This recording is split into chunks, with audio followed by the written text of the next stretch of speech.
Bagaimana cara mengajak orang yang baru untuk bergabung dalam komunitas? Caranya yang pertama adalah dengan kita ajak dia untuk hidup menggereja. Nah, kita sebagai pewarta kabar gembira, kita perlu menjembatani itu. Kita ajak dia untuk ke gereja, kita antar jemput. Yuk, aku temani, gitu kan? Nanti di misanya juga kita duduk sebelah dia sampai dia merasa nyaman. Minggu depannya lagi, ajak lagi, temani lagi. Itu adalah bagian kita sebagai pewarta kabar gembira. Kita bisa juga menjangkau orang yang baru itu dengan menjangkau orang-orang yang baru dibaptis. Kita sebagai anggota kategorial, sebagai koordinator dari kategorial, kita harus hangat menyambut mereka. Kita sapa mereka, oh iya, selamat bergabung, gitu kan? Nah, itu adalah salah satu cara supaya orang yang baru bertobat ini, yang baru dibaptis, dia menjadi nyaman. Ingat loh, kita kan mungkin sudah sering baca Alkitab. Kita udah tahu lah yang namanya ajaran-ajaran gereja. Tapi di luar sana juga sebetulnya banyak yang belum tahu. Nah, adalah bagian kita untuk mengajarkan pada mereka. Yang kedua itu adalah dengan kita memperkuat lagi program konseling paroki. Saat kita bisa memberikan nasihat yang terbaik buat mereka dan mereka menemukan jalan keluar, kita bisa sekaligus mengajak mereka bergabung ke dalam komunitas. Yang ketiga, kita harus pastikan bahwa keluarga itu adalah menjadi tempat di mana Injil itu diteruskan dan Injil itu bercahaya. Yang keempat, itu kita harus memanfaatkan kemajuan teknologi. Ya, ada banyak sarana digital yang sudah bisa kita pakai. Saat ada orang baru bertobat, kita undang dia ke dalam grup WhatsApp kita. Misalkan grup lingkungan, grup paroki, gitu kan. Saat dia berada di dalam grup, nanti dia akan lebih mudah untuk mendapatkan informasi mengenai kegiatan-kegiatan di paroki atau di lingkungan. Itu adalah caranya. Jadi kalau kita mengajak orang yang baru bertobat, itu seperti kita ngelonin anak kecil. Apa-apa, kita merendah dulu untuk mereka supaya mereka bisa bertumbuh. Nanti saat mereka sudah dewasa, baru kita lepas. Dan sebab yang keempat itu adalah batas dan tanggung jawab pewarta membawa kabar baik. Penginjilan itu adalah suatu kegiatan yang bersifat gerejani. Artinya ini adalah tanggung jawab seluruh anggota gereja. Bagian kita itu adalah evangelisasi dan evangelisasi aktif. Sedangkan evangelisasi berkesinambungan itu adalah tugas pastor, katekis dan pelayanan selanjutnya. Jadi bukan tugas kita. Jadi tugas kita apa? Pertama, kita tuntun dia kepada Kristus. Yang kedua, kita ajak dia untuk hidup Kristiani yang seimbang. Dan ketiga, kita antar dia kepada pengajar atau gembala. Jadi mengantar ini artinya kita antar dia kepada gembala, kita ajak dia, kita dorong dia untuk bergabung ke dalam komunitas. Lalu nanti ke gembala dan pengajar dapat mengambil alih tugas kita untuk mengasuh orang yang baru bertobat ini.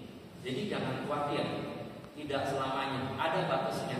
Nah, kita perlu sadar juga bahwa tidak semua orang itu dipanggil menjadi pembicara, pemberita Injil. Tetapi semua orang itu dipanggil untuk membangun tubuh Kristus, membangun kerajaan Allah. Yang awam itu dibagi dua. Ada yang berdasarkan teritorial, ada yang berdasarkan kategorial. Teritorial itu bicara berdasarkan wilayah. Wilayah itu artinya ada lingkungan 1, lingkungan 2, lingkungan 3. Lingkungan sama lingkungan digabungin jadi wilayah. Wilayah sama wilayah digabungin jadi paroki. Kategorial itu bedanya dengan teritorial adalah kategorial itu berdasarkan minat. Minatnya seperti apa? Devosinya seperti apa? Contoh, kalau PDKK itu devosinya terhadap Roh Kudus. Kalau ikut Legio Maria, Maria devosinya kan, betul ya? Nah, Selanjutnya ada komunitas hidup bakti. Itu yang pertama itu ada kaum Klerus. Itu isinya adalah pelayan-pelayan gereja yang membaktikan hidupnya untuk Tuhan. Isinya itu uskup, imam, diakon, gitu kan. Kedua juga sama. Ini kaum religius, biarawan dan biarawati. Biasanya hidup di biara ya. Gereja itu hadir bukan terpisah dari dunia, tetapi menyatu dari dunia, memberikan solusi, memberikan kekuatan, memberikan pengharapan bagi orang-orang yang ikut di dalamnya untuk bisa mengalami kehidupan di dunia ini. Bagaimana cara supaya gereja kita itu bisa menjadi sebuah komunitas pengharapan? Upaya-upaya yang dilakukannya adalah dengan kita berakar pada tradisi para rasul, firman Tuhan, dan ajaran gereja. Yang kedua, kita bisa menjadi komunitas harapan, gereja komunitas harapan dengan terjadi pemuridan. Jadi di gereja itu adalah tempat di mana pemuridan itu dimulai. Sesudah mereka menjadi murid, selanjutnya ngapain? Injili, mewartakan Injil. Mewartakan Injil kepada siapa? Kepada diri sendiri dulu. Sesudah menginjili diri sendiri, kita injili orang lain. Menginjili pun jangkauannya harus kuat. Sama yang ketiga, ya kita itu harus mewartakan Injil itu di bawah bimbingan Roh Kudus dan pikiran yang positif. Dimanapun lingkunganmu, apapun kategoriamu, tetap harus connect sama gereja setempat. Gak bisa. Tetap kita kan Katolik itu satu ya. Yang kedua, kita harus penuh kasih persaudaraan yang hangat dan merangkul semua. Gereja itu merangkul semua, gak cuma orang-orang yang populer, tetapi juga orang-orang yang terpinggirkan, orang-orang yang difabel, orang-orang yang miskin, dirangkul semua. Sama yang ketiga itu ada kesatuan dalam keanekaragaman. Kita harus berani melakukan regenerasi. Pertama, kalau kita diberikan tugas, kita do it, lakukan. Jangan nanti aja, jangan yang lain aja, jangan. Kita lakukan sebaik-baiknya. Sudah kita lakukan, kita mulai ahli, kita mulai pikirkan bagaimana untuk mendelegasikannya, supaya ada penerus dari kita. Kalau waktu kita sudah berlalu, tapi regenerasi belum ada, bagaimana? Tinggalin aja, nggak apa-apa. Tinggalin aja, nggak apa-apa. Nanti Tuhan akan munculkan talenta-talenta baru untuk mengisi posisi itu. Jangan memaksakan diri pengen one man show. Kalau sudah mulai one man show, itu pasti ada yang salah sama pelayanan kita. Ya, kita bisa percaya pada orang lain, kita percaya sama teamwork. Nah, saya mengajak teman saya, di kampus, "Hai bro, masuklah ayo, FEP, KMP, apa?" Tidak mau dia. Seperti saya mah Katolik ke gereja saja. Jadi Katolik yang ke gereja saja. Nah, saya tahu dia aktif di mana-mana, tapi cuma Katolik itu hanya ke gereja. Nah, menghadapi orang seperti itu, mungkin fasenya belum selesai, belum bosan, mungkin belum selesai masuk ke. Bagaimana caranya mengajak orang-orang seperti itu? Gimana kalau kita berusaha mengajak orang untuk lebih mengenal Tuhan, tapi dianya nggak mau terus? Ya udah, nggak apa-apa. Mungkin emang bagian kita gitu. Jadi misalnya gini, ada orang nih yang bagian kita ngetok, tok, gitu kan, dianya nggak mau. Ada orang kedua, tok, dianya masih nggak mau.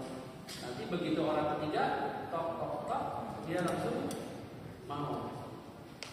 Ya bisa aja juga seperti itu, nggak apa-apa. Berarti bagian kita itu cuma mungkin ketokan pertama atau ketokan kedua. Nanti pas lagi ketokan ketiga dia menuai, nggak apa-apa. Kan Paulus menanam, Apolos menyiram, gitu kan. Allah yang memberikan pertumbuhan, nggak apa-apa.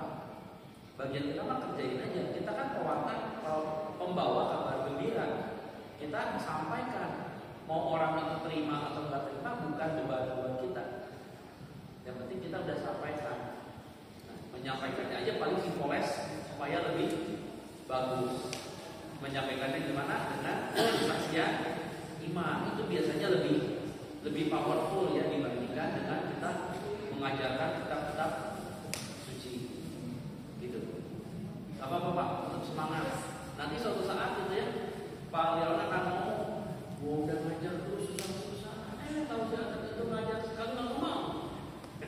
Berarti emang bagian itu.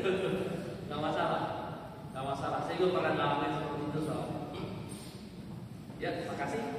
Tapi pertanyaan saya, sebetulnya kenapa lu yang parokinya diwaringin, tapi kok lu berkaryanya di katedral?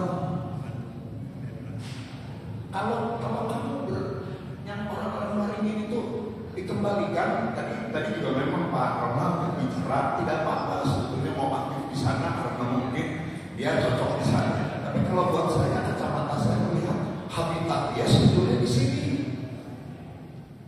Jadi kan dia mestinya perwilayah sama. Kalau saya setuju dengan Pastor Hendra tadi, kalau saya boleh buat laporan lagi, nanti dibantu dengan legal teamnya dari Pak Leona, bahwa umat Waringin harus berkaryanya di Waringin dong.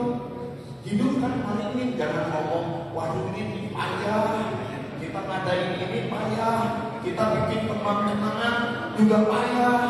Padahal kalau saya tahu dibandingkan semua paroki hanya di sini yang ada kenang-kenangan dan secara rutin. Ini contoh. Jangan ditepuk tangan terus. Ya, tapi yang itulah kira-kira maaf ya saya begitu, dan kurang lebih kalau diperpanjang terus dengan saya bisa lewat dari itu bilang. Tapi kurang lebih Pak Roman udah bisa tangkap dan teman-teman yang lain juga sudah tangkap. Yang tadi itu ya, pindah paroki. Yang pertama, ya pasti karena domba itu punya siapa? Domba itu punya paroki atau punya Tuhan? Punya Tuhan kan? Paroki itu hanya memudahkan dengan cara dibagi komunitas teritorial dan kategorial. Ya, nanti pas lagi kita bicara teritorial pasti harus bicara tentang lingkungan wilayah paroki. Tapi kalau bicara kategorial ya kita berdasarkan minat, dan minat itu bisa di mana saja dan kita tidak bisa halangi itu. Tidak bisa halangi itu. Gimana supaya Waringin ini bisa bertemu dan berkembang? Ya, sebetulnya caranya itu kekeluargaan. Sekarang ini komunitas seperti apa sih yang paling bisa merangkul semua orang? Itu bukan komunitas besar, tetapi komunitas kecil. Semakin kecil komunitas, setiap orangnya itu kan semakin dikenal. Tapi semakin besar, pasti ada yang miss. Jen, kan Jen tahu semuanya di mana? Nah, gitu ya. Ya, mereka kenal lah, ya kan?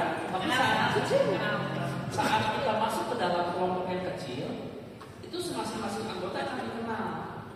Dikenal itu kan nggak cuma nama, tetapi rumah di mana, hobi di mana, kesukaan apa.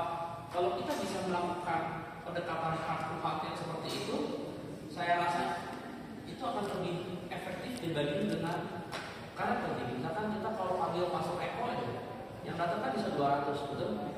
Besoknya gimana? Sepi lagi. Itu kan secara euforia bagus, tapi secara komunitas tidak berkembang.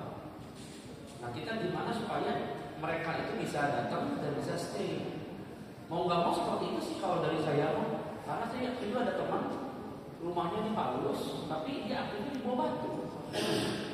Kenapa? Kan padahal Paulus ramai, nggak suka, nggak enak, lebih suka di Bawah Batu, lebih homey gitu. Seperti itu. Pak siapa namanya? Pak Frans ya. Cukup menjawab atau ada pertanyaan lagi? Cukup ya. Terima kasih ya. Semangat terus ikut camp sampai 100 ya.